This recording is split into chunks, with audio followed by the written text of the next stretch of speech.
Hola a todos, en nombre de la empresa Gebal Fumigaciones le damos la bienvenida a esta capacitación en los temas de control de plagas y buenas prácticas de manufactura. Bien, estos temas son de mucha utilidad y esperamos sea de su interés. Déjenme presentar, mi nombre es Carlos García, soy biólogo de profesión y asesoro a la empresa Gebal Fumigaciones en sistemas de gestión y la implementación de los diversos métodos del saneamiento ambiental. Vamos a comenzar con el primer tema, que es control de plagas, que es uno de los temas relevantes en las actividades de Ageval Fumigaciones. Vamos a iniciar primero haciendo una diferenciación con un término bastante usado, que es el manejo integrado de plagas. Si bien este término manejo integrado de plagas se está usando en muchos ámbitos, es preciso aclarar que el, el término o los términos que se están usando son más destinados al área de agricultura, ya que ahí involucran otros tipos de actividades, metodologías eh, que implican un control de diferentes aristas.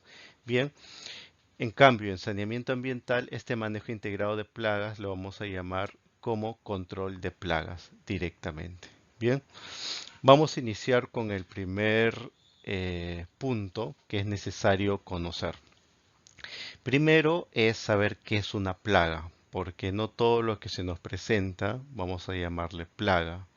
Bien, ¿no? Entonces, en un sentido amplio, el concepto de plaga se refiere a cualquier ente biótico, es decir, que tiene vida, ¿no? Que el hombre considera perjudicial tanto a su persona como a su propiedad. Bien, es decir, a su persona que le puede acarrear algún tipo de enfermedad y en el caso de su propiedad porque puede haber pérdidas económicas al respecto. Bien, vamos a ver más adelante los diferentes tipos de plagas, al menos las más comunes, pero sí es necesario que en agruparlos, ¿no? Desde su tipología, ¿no? Hay plagas que son mamíferos, como el caso de los roedores. También tenemos microscópicos que no podemos verlo, que producen enfermedades. Tenemos a los hongos, bacterias, virus. Y tenemos a insectos, artrópodos, tales arácnidos, entre otros más, ¿no? Vamos a irlos detallando en las siguientes diapositivas. Bien, justo como les comentaba, los tipos de plagas son diversos. Encontramos, como pueden ver en la diapositiva, plagas de tipo roedores, ¿no? Estos roedores son perjudiciales, especialmente en los productos que vamos a almacenar.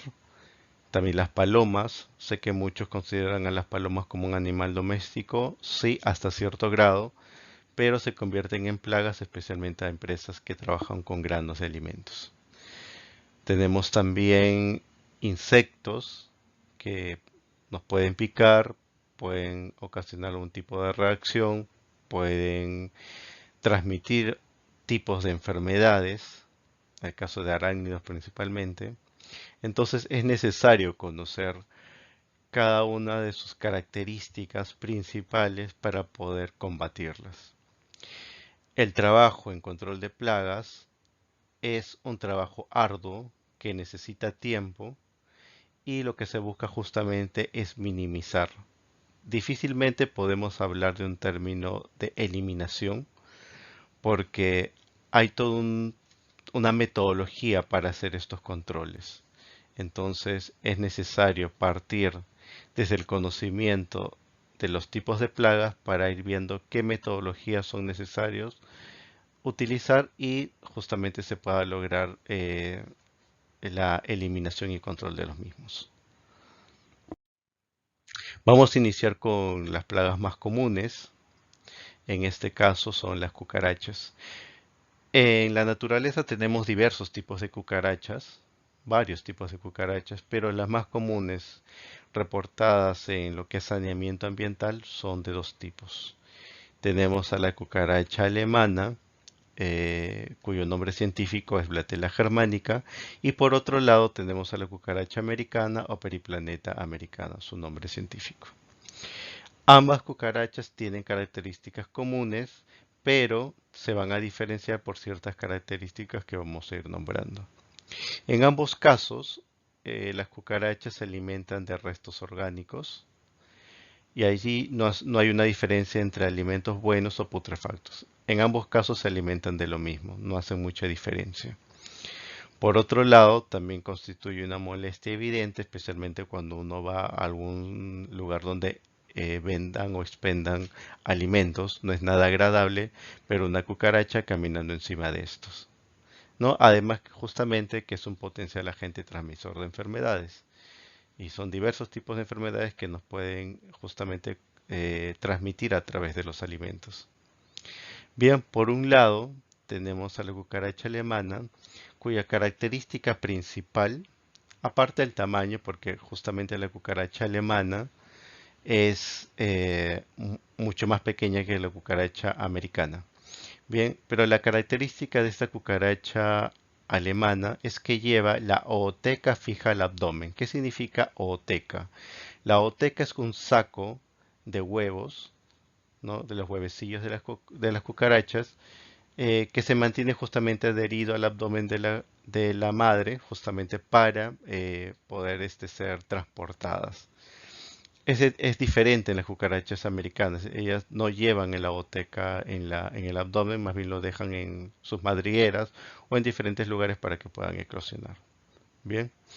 Así también la cucaracha americana, en épocas de verano, justamente en épocas reproductivas, suelen volar y a veces justamente nos produce, en muchos casos, temor justamente cuando están volando. En ambos casos, las cucarachas se reproducen en gran cantidad.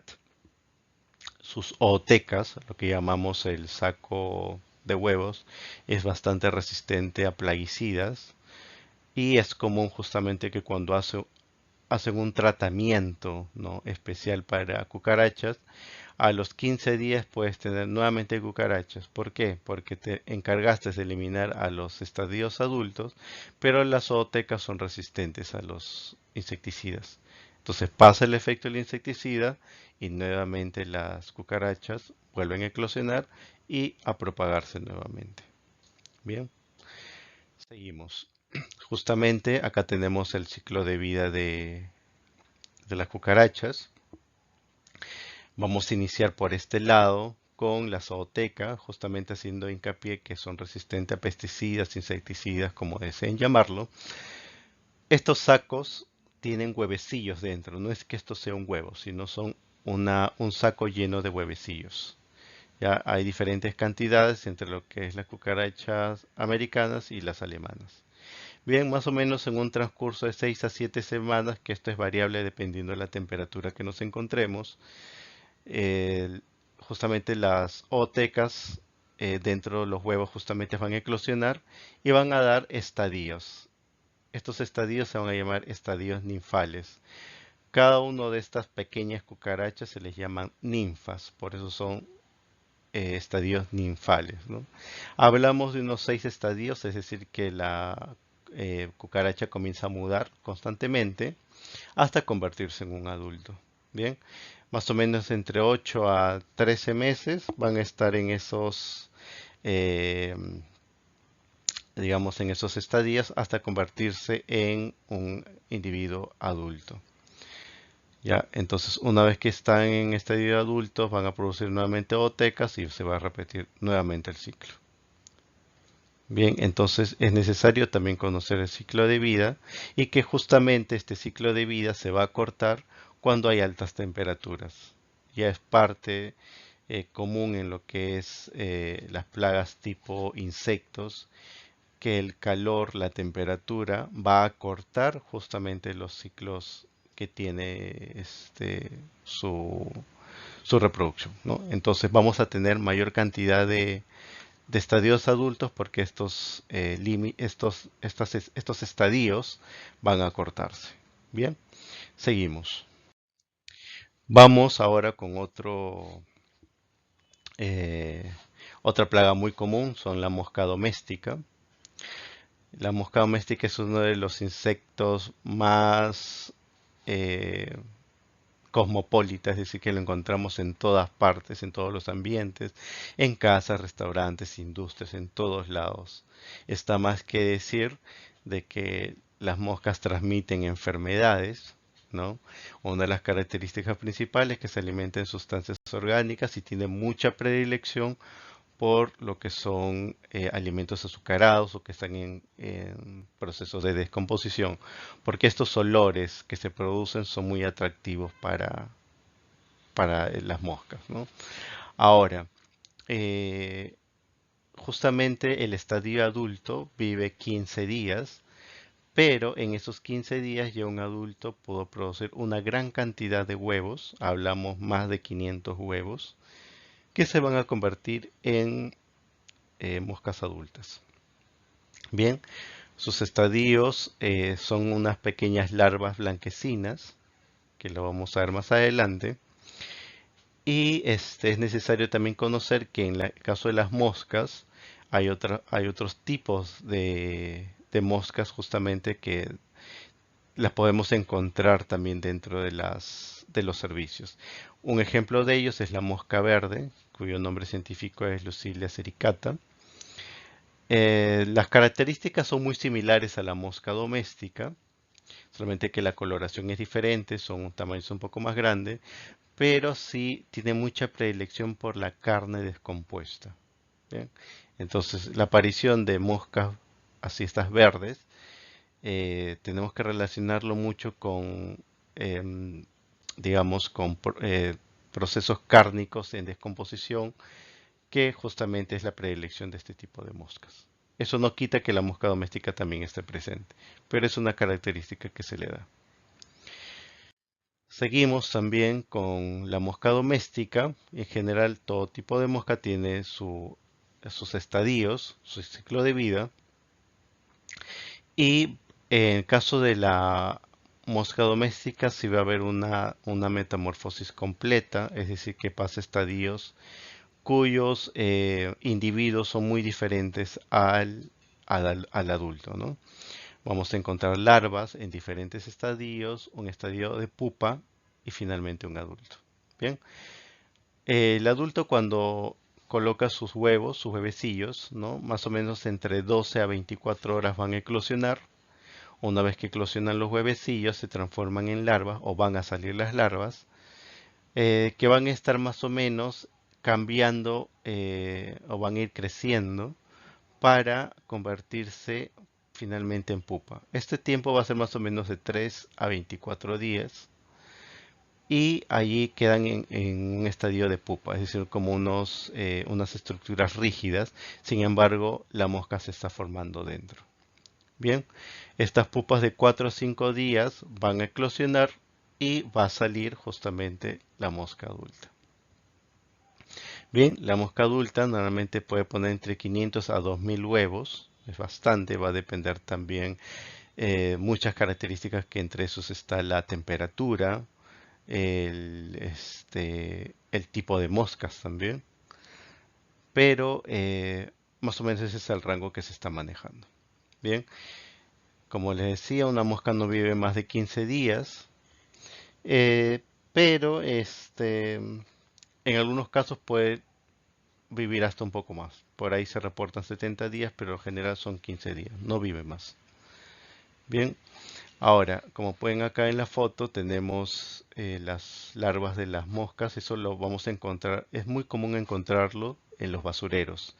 A veces cuando ya la basura está en descomposición, uno levanta la bolsa, hay como un líquido en el suelo y en ese líquido pueden ver unas larvas moviéndose como unos pequeños gusanillos blancos. Estos en realidad no son gusanos, sino son larvas de moscas. Bien, porque ellas están comenzando a reproducir y finalmente van a seguir todo el proceso hasta convertirse en moscas adultas. Bien, continuamos. Otra plaga bastante común, y no por el lado de la salud, sino por un tema más económico. Tenemos a la mosca de la fruta, los mosquitos de la basura, que son similares. En general, todos estos tipos de mosquitos pequeños son del género Drosophila. Las características son muy similares a la mosca común. Tienen una metamorfosis completa con estadios larvales.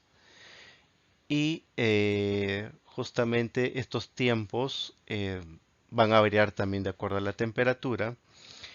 Y de acuerdo, por ejemplo, desde que colocan el huevo hasta su eclosión pasan 24 horas. Luego un estadio de larva, que son solamente 5 días, y finalmente se van a convertir en pupa. Como pueden ver, a diferencia de la mosca común, el estado larval son mucho menos, ¿no? Entonces pasa directamente a pupa en 4 días y luego eclosionan para convertirse en adultos, que también su promedio de vida puede llegar, o sea, a ser hasta 37 días. Bien, el estadio adulto normalmente los vamos a encontrar ya cerca a las frutas, que es donde eh, tienen predilección justamente por los olores azucarados, y esto es lo que hace que sean atraídos a ellos, ¿no? Lastimosamente, la mosca de la fruta lo que hace es colocar los huevecillos dentro de la fruta y cuando eclosionan van a formar las larvas que se van a alimentar de esta fruta. Entonces la fruta, al estar siendo atacada por esta plaga, comienza a perder su característica, entonces pierde calidad. Al perder calidad ya no puede ser vendida a un precio estimado. Va a perder estas características y finalmente estas se pueden perder por completo. Entonces, acá la pérdida es en la calidad de la fruta y esto significa que es una pérdida económica. Finalmente no lo van a poder vender y se va a tener que deshacer ese tipo de productos. Bien, tenemos también otras plagas que son los arácnidos, ¿no? Generalmente podemos decir que son las arañas en general, pero también tenemos otros tipos de arácnidos como son los alacranes, tenemos las garrapatas, y acá, por ejemplo, en el caso de las arañas, en el caso de los Oxalis laeta, que es la araña de rincón, tenemos que tener cuidado porque son venenosas, nos pueden atacar, especialmente a los niños, y puede tener una reacción alérgica y en algunos casos hasta podría provocar la muerte, ¿no? Porque hay personas que son muy sensibles a las picaduras de araña. En la primera foto tenemos a los Oxalis laeta, la araña de rincón. En la parte del medio tenemos a los alacranes, escorpiones, que son de diversos géneros, pero el más común es el audroides, que es de los alacranes, y tenemos también a las garrapatas. Y las garrapatas, como ya sabemos, atacan principalmente a los animales. Es por eso que en los locales donde se procesan alimentos se evitan tener animales porque normalmente son los portadores de las garrapatas. Y estas garrapatas suelen meterse entre las paredes, las grietas de las paredes, también para vivir. Entonces, al haber eso, un contacto con algún producto que nosotros tengamos, no solo nos podría también transmitir a un tipo de enfermedad, sino que puede ser perjudicial para cualquier persona. Bien, entonces la característica más en los arácnidos es por, eh, digamos, el ataque que vamos a tener en el lado de la salud. Sigamos. Otros tipos de plagas tenemos a las polillas, a los gorgojos, a los zancudos. Y estos tipos de plagas generalmente atacan más a alimentos almacenados, lo que son polillas y gorgojos, ¿no? Hablando de estos dos primeros, atacan alimentos almacenados, principalmente semillas, pueden ser frutos secos, nueces, almendras, porque es justamente su hábitat. Entonces en ese hábitat colocan sus huevecillos, inician su proceso de ciclo de vida, se convierten en larvas, las larvas generalmente son voraces, destruyen el alimento y pierde calidad este. Y también habría una pérdida económica a la hora de la venta, ¿no? A la hora que se va a procesar este alimento. En caso, por ejemplo, de las polillas, si bien en estado adulto, que son como unas mariposillas, no son, digamos, de riesgo, sus larvas, o sea, el estadio previo, sí son muy voraces y se alimenta justamente todo tipo de alimentos almacenados, que pueden ser granos, pueden ser, como les dije, frutas, incluso hasta chocolates, cereales y otros tipos de alimentos, ¿no? Entonces, en general, las polillas y gorgojos lo que van a atacar son a los productos. No por el lado de salud, sino más por el lado del producto. Bien, así también tenemos a los zancudos, tenemos dos géneros bastante común que es Anopheles y Aedes. El segundo es el dengue, ¿no? Y acá el primer Anopheles justamente es el que transmite la malaria, ¿no?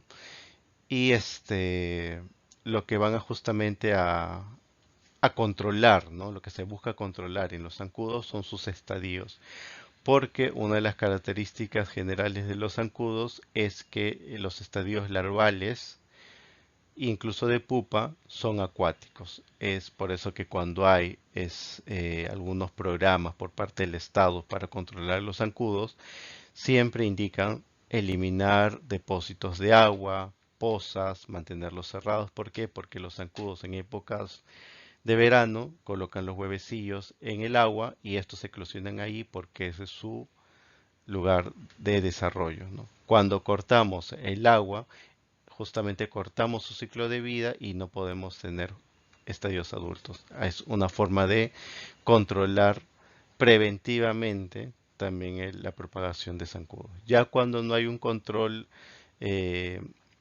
digamos, a nivel preventivo, ya hay una mayor cantidad de adultos, ya se aplican productos químicos justamente para su eliminación. Bien, entonces estas son las características de las principales plagas, llamemos insectos, llamemos arácnidos, artrópodos en general, que es un grupo mayor. Pero no podemos olvidarnos también de los roedores, ¿no? Los roedores, muchas personas le tienen miedo, fobias, ¿no? Pero es necesario conocerlos. Característica de los roedores es de que tienen, por ejemplo, el olfato y el gusto muy desarrollados. Por eso acá en la diapositiva están señalados en rojo, para que vean que esos son los sentidos que los tienen más agudos. Así también la audición, también el caso de la sensibilidad que ellos tienen, ¿no? El tacto, también son muy sensibles, por eso que cuando por ejemplo, ¿no? Una persona quiere acercarse a un roedor que está parado, ellos rápidamente pueden sentir el aire moviéndose a través de sus bigotes y pum, emprenden la huida, ¿no? ¿Por qué? Porque lo sienten. Una de las características también de los roedores es que su visión no es muy buena, ¿no? A comparación de los otros sentidos, el sentido de la vista está, digamos, reducido. Entonces tienen que valerse los otros sentidos para poder desarrollarse adecuadamente. Vamos a comenzar con la rata de alcantarilla, rata parda también le llaman, y más común la rata de desagüe. Nombre científico, Ratus norvegicus. Esta característica principal de la rata parda es que es la rata más grande entre las tres que vamos a hablar. Su peso oscila entre 200 a 500 gramos. Es omnívoro, es decir, se alimenta de cualquier tipo de alimento. Tiene mucha predilección por las carnes, ¿no? Y consumen más o menos entre 15 a 30 gramos al día. Evita justamente por su peso escalar, pero son excelentes nadadoras. Por eso las encontramos más en las alcantarillas, en los desagües. ¿Por qué? Porque tienen estas características de nadar. Justamente sus nidos o madrigueras están en esas zonas. Y algo también importante es que su periodo de gestación son de 22 días y suelen tener entre 8 a 12 crías, ¿no? Pudiendo parir entre 4 a 7 veces al año.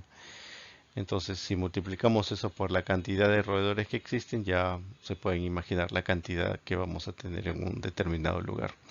Su promedio de vida es más o menos 3 años y en ese tiempo ya se ha reproducido y ha tenido descendencia.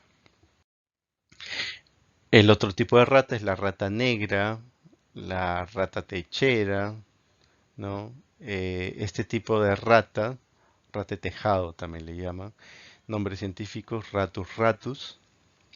Su apariencia es mucho más pequeña que la rata parda, entre 150 a 250 gramos.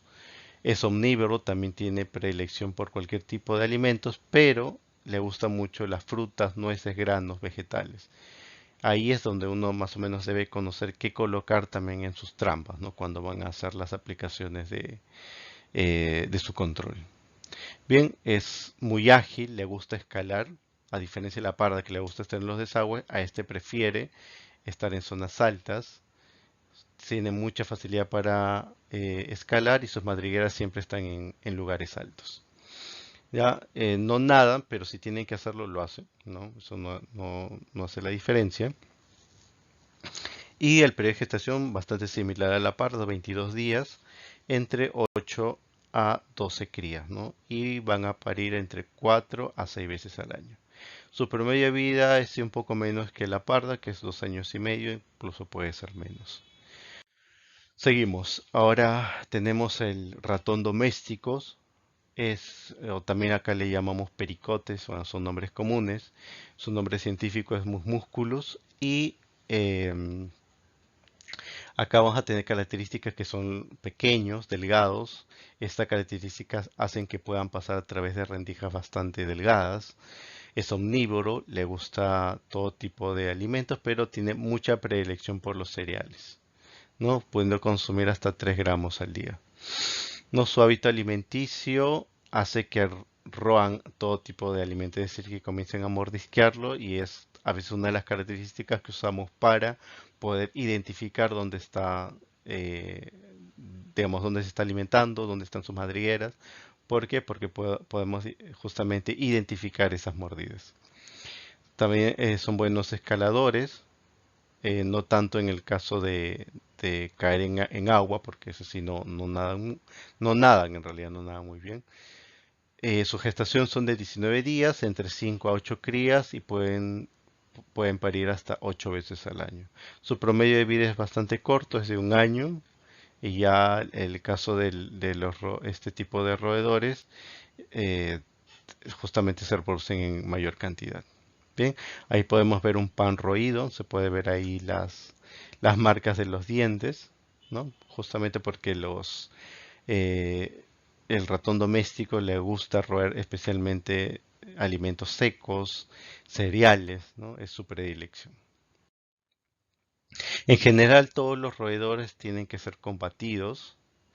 ¿Por qué? Porque van a transmitir diferentes tipos de enfermedades, principalmente las ratas, enfermedades tales como antivirus, leptospirosis, teniasis, peste bubónica, triquinosis, toxoplasmosis, que son enfermedades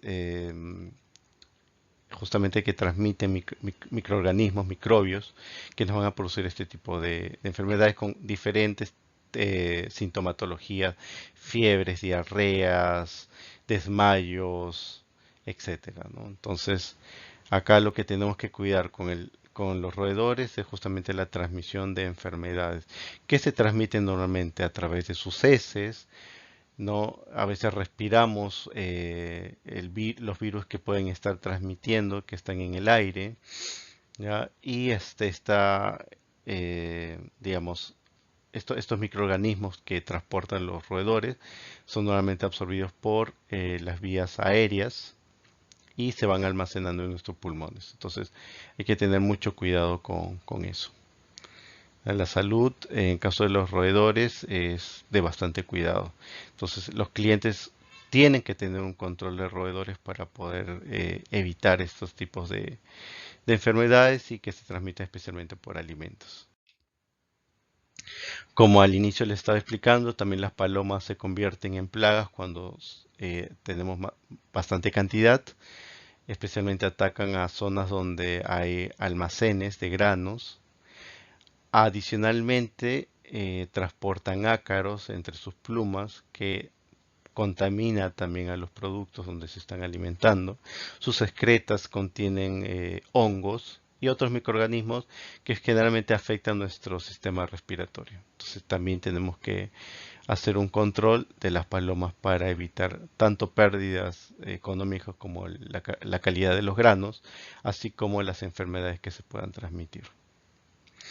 Las palomas común es la Columbia livia, es la que encontramos en casi todos lados y es la que tenemos que hacer también su control, ¿no?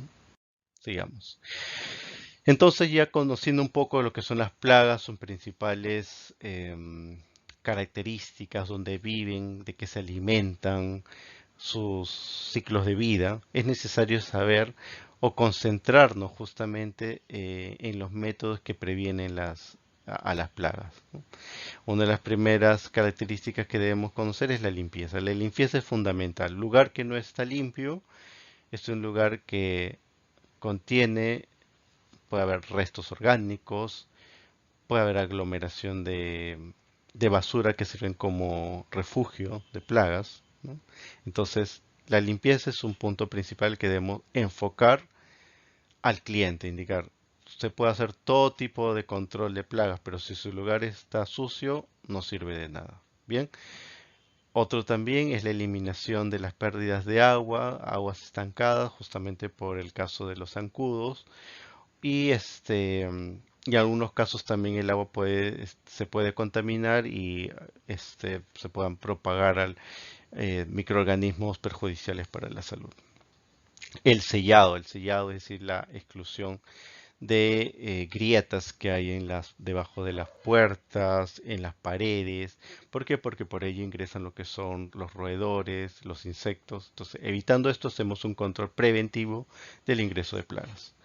Por otro lado, la ventilación, la iluminación de ambientes también, porque al haber mayor ventilación y no haber un lugar cerrado, evitamos también la propagación de ciertos insectos, ¿no? Que aprovechan justamente la falta de ventilación para reproducirse. La iluminación igual, porque en zonas oscuras generalmente encontramos mayor cantidad de plagas. Por otro lado, y uno de los puntos importantes es el manejo de la basura.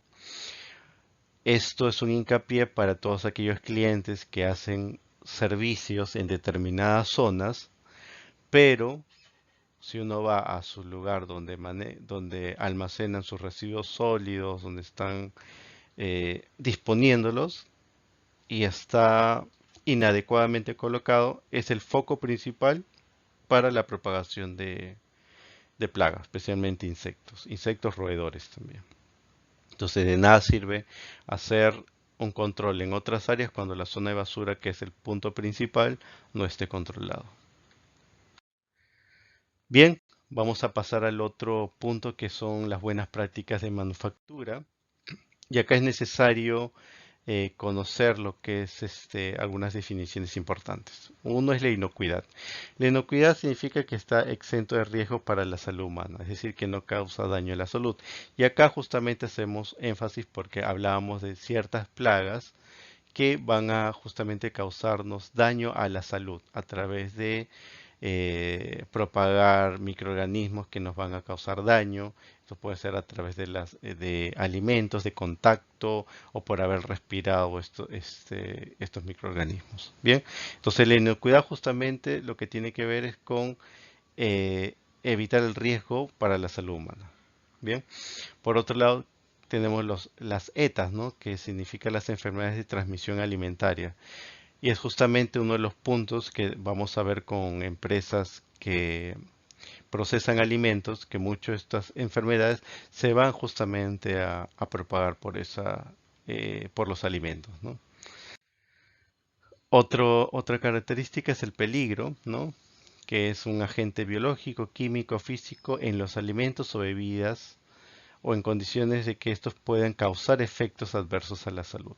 Entonces, cualquiera de estas características va a ser justamente un peligro para nuestra salud.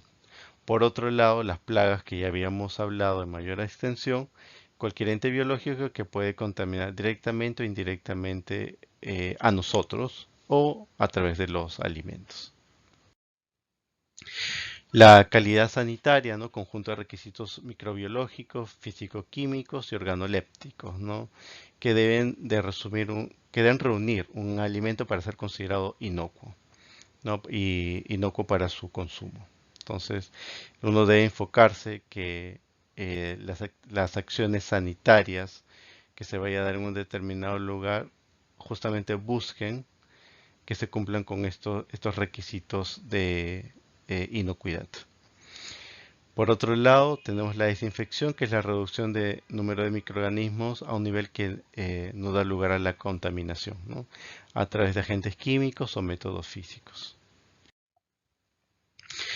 Las buenas prácticas de manufactura es parte del el HACCP, ¿no? El análisis de riesgo y puntos críticos de control que se maneja mucho en lo que es calidad alimentaria, para ver cuáles son los lugares o los puntos en todo el proceso donde puede haber eh, algún riesgo de contaminación en los alimentos y principalmente a nuestra salud. Tanto HACCP como BPM son parte de toda la ISO 22000, que es la gestión o la calidad e inocuidad de alimentos. Entonces, bajo esta norma internacional se va justamente a hacer los controles necesarios para evitar la contaminación de los alimentos y buscar la inocuidad de estos. Entonces, ¿qué son las BPM? ¿No? Son el conjunto de las correctas actividades que realizamos en nuestro trabajo diario para garantizar la calidad del producto, es decir, la inocuidad e integridad de los productos a lo largo de la cadena productiva, ¿no? Entonces, lo que buscamos justamente es que estas acciones permitan la inocuidad de los productos que estamos procesando. Entonces, no solamente centrarnos en la parte inicial de repente de la recepción de los productos o materia prima, sino también en su procesamiento, en su tratamiento hasta la salida del mismo producto. Bien, entonces es necesario que el personal también sepa de su estado de salud. ¿Ya? ¿Por qué? Porque todo el personal que interviene en la elaboración de alimentos o productos relacionados no debe ser portador de enfermedades infectocontagiosas.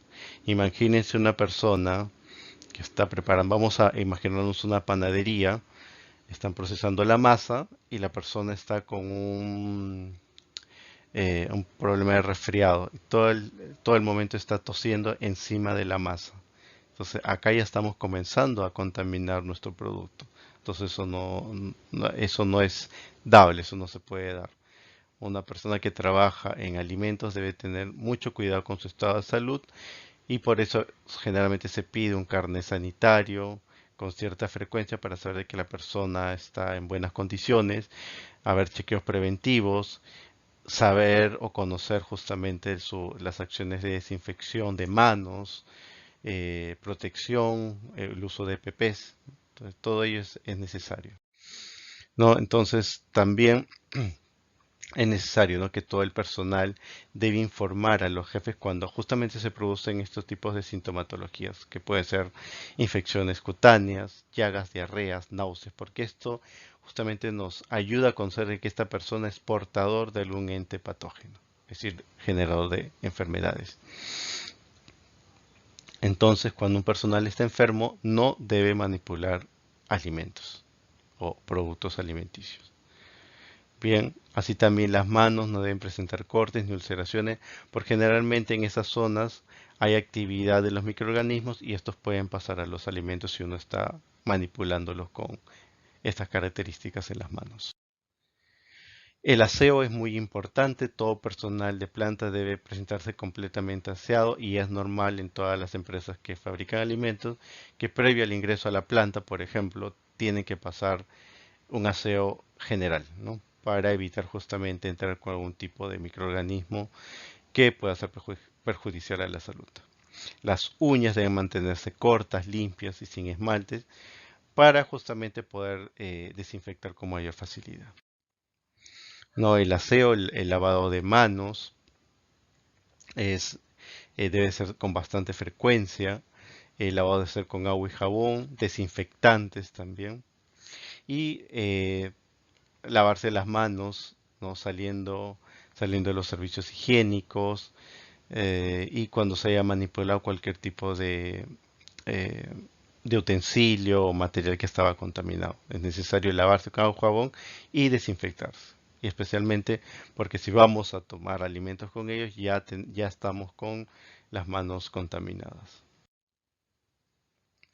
Bien, el cabello también debe ser recortado porque el cabello también, queramos o no, se llenan de microorganismos y puede ser perjudicial para la salud. No usar tampoco sortijas, pulseras u otros adornos porque esto puede traer un riesgo en físico principalmente porque estos pueden caer en el producto, se puede camuflar en ellos y uno nunca se enteró, ¿no? Entonces también hay que ver por ese lado. La presentación del personal, ¿no? En lo que es producción debe mostrarse con un uniforme limpio, en buen estado de limpieza. La misma persona debe presentarse limpio, debe pasar todos los controles de desinfección para poder justamente em, justamente tomar control de su proceso de manipulación de alimentos. Bien, generalmente en zonas de proceso de alimentos tienen que usar gorras, cofias, ¿no? Para cubrirse el cabello y evitar que el cabello esté colgando, ¿no? Las mujeres tienen que recogerse el cabello, en el caso de los hombres con un gorro o cofia es suficiente. Así también la ropa de trabajo eh, no debe ser usado para sentarse, no tampoco debe estar rota, manchada, debe estar impecable para el proceso de alimentos. Y es también por un tema también visual. Ya, ¿qué malas prácticas, digamos, se deben evitar, ¿no? Entonces, está prohibido justamente en zonas de producción estornudar, toser, escupir, ¿no? Todas estas acciones, a veces uno por juego lo hace, especialmente los muchachos que les gusta bromearse, eso lo hagan fuera de la planta, fuera del lugar donde están produciendo el alimento. ¿Por qué? Porque van a contaminar. Los sudores también pueden caer también al producto. Bien, evitar justamente colocar las manos en los bolsillos o llevarse algo allí, guardarlo y después sacarlo. ¿Por qué? Porque esto también podría contaminar nuestras manos principalmente. No está prohibido comer o tomar alimentos, fumar, mascar chicles, caramelos en las horas de trabajo, ¿no? Especialmente en las zonas productivas. Por otro lado, se debe entrar con el uniforme reglamentario, ¿no? Incluso también para visitas es necesario entrar con un uniforme especial de visitas para poder hacer recorrido cuando sea necesario. Bien, también bueno, es un poco más por parte de la planta, es evitar ingresar materiales extraños que no sean justamente parte de la función de la persona. Maletines, cámaras de fotos, que eso no es necesario para el proceso, salvo que se requiera por algún caso especial. Igual está prohibido el uso de adornos, como ya habíamos comentado, gargantilla, anillos, porque estos pueden caer en algún momento en la zona de producción, pueden no solamente mezclarse con el producto, sino también en las maquinarias o lo que se está usando. Con respecto a las maquinarias, todo personal debe mantener su zona de trabajo limpia y ordenada.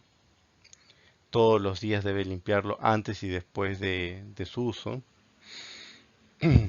Así también deben cumplir estrictamente con los procedimientos operativos de manejo de las máquinas y otros procedimientos generales.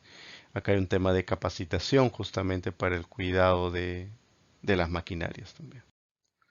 La eliminación de desechos, como ya vimos en el lado del control de plagas, los desechos son el punto foco donde las plagas utilizan para reproducirse. Entonces hay que hacer una buena disposición de estos residuos en contenedores cerrados principalmente para evitar algún tipo de salida o entrada de plagas.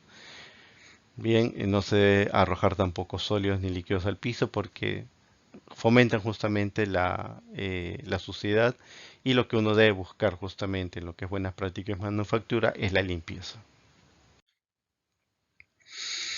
Bien, entonces no mantener basuras en los alrededores de las plantas, recuerden que son focos de plagas.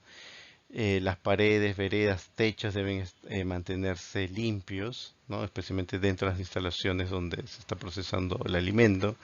Debe haber una iluminación segura, ¿no? Para justamente un trabajo eficiente. Los servicios higiénicos, es importante la limpieza dentro de los servicios higiénicos porque ahí también es otro punto de contaminación. Allí cuando se hacen los servicios de desinfección, deben apuntar mucho en el uso de desinfectantes a base de cloro u otros tipos de amonio cuaternario, por ejemplo, para la desinfección en las zonas y poder evitar justamente la propagación de microorganismos. El baño es uno de los focos principales, así como la zona de almacenamiento de residuos donde se puede generar principalmente enfermedades, microorganismos. Ya como un caso más de uso de buenas prácticas, no se debe escribir en las paredes, puertas, no dar un mal uso a los pisos, paredes, tirar papeles al piso, ensuciar los pisos, inodoros, lavaderos. Uno tiene que saber que está en un lugar de trabajo y tiene que estar limpio. Todos queremos encontrar un lugar inocuo y saludable para todos. Igual el uso de inodoros debe ser debe quedar limpio, pasarlos, no dejarlos ahí, evitar algún tipo de contaminación. El control de plagas, como ya comentamos, es a nivel de toda la instalación para evitar justamente el ingreso de insectos, roedores que pueden ser perjudicial para la salud o para los productos que tenemos. Entonces el personal, principalmente la empresa que está haciendo el servicio, debe alertar justamente por la propagación de esto. Así también por parte del cliente, indicar cuáles son las incidencias que están habiendo de plagas dentro de sus instalaciones. El control de plagas, que es parte justamente de las buenas prácticas, bueno, esto ya lo hemos comentado, pero justamente debe eh, eh, facilitar el, digamos, la inocuidad del lugar, ¿no? En este caso de saneamiento ambiental, lo que se debe aplicar justamente es no obstaculizar ni manipular las trampas pegantes, ¿no? En las zonas de las plantas. ¿Por qué? Porque deben ser colocados en lugares específicos donde no vayan a interferir con el paso de todas las personas. Tampoco se puede dejar alimentos en cualquier lado de la planta porque va a interferir justamente en los cebos que se colocan a los roedores. En caso de emposamientos de aguas, también es una fuente de contaminación para proliferación de microorganismos, que ya lo comentamos en la diapositiva pasada. ¿Qué ganamos con las buenas prácticas de manufactura? Realizar un trabajo ordenado y correcto en beneficio de la empresa. Asimismo, alcanzar un objetivo compartido que es tener un producto de calidad. Esa es una de las características de las BPM. Tener justamente un producto de calidad que cumpla con todos los procesos necesarios de inocuidad y saneamiento para tener justamente este producto en las características que nosotros estamos necesitando. El HACCP, así rápidamente, es el análisis de peligros y puntos críticos de control, en sus siglas en inglés. Justamente hay toda una metodología para su aplicación. Tiene total 7 requisitos que son que bases de la enumeración de los análisis de peligros, lo que es la identificación de puntos críticos, el establecimiento de límites críticos, el desarrollo de procedimientos de monitoreo, las acciones correctivas, finalmente la verificación y la documentación para hacer el seguimiento correspondiente. Y bueno, esta parte acá, justamente un detalle más de lo que es el HACCP, los sistemas prerequisitos que deben tener como son las buenas prácticas de manufactura, los procedimientos operativos estándar de saneamiento y otros tipos de prerequisitos como son las quejas del consumidor, rastreabilidad, control químico, el control de plagas, muy importante, dentro de los pasos previos para poder, digamos, ejecutar lo que son las buenas prácticas y el HACCP.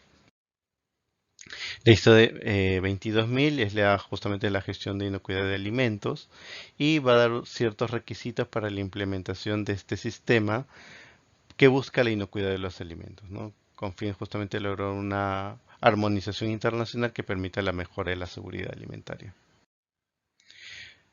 Tiene justamente todas las características de una norma ISO y lo que se busca justamente es la mejora continua, ¿no? ¿A través de qué? De todos sus pasos, que son el requerimiento de materiales, identificación de amenazas, el análisis de riesgo, la aplicación de HACCP, la monitorización, validación, implementación, revisión y modificaciones de mejora. Todo esto lleva a la mejora continua justamente del proceso de elaboración o de los alimentos. Bien. Recordemos que la norma 22.000 es una norma certificable y con ello buscamos justamente la inocuidad en los alimentos. Bien, eso sería todo. Gracias por su atención. Espero haber sido claro y nos vemos en una próxima oportunidad. Muchas gracias.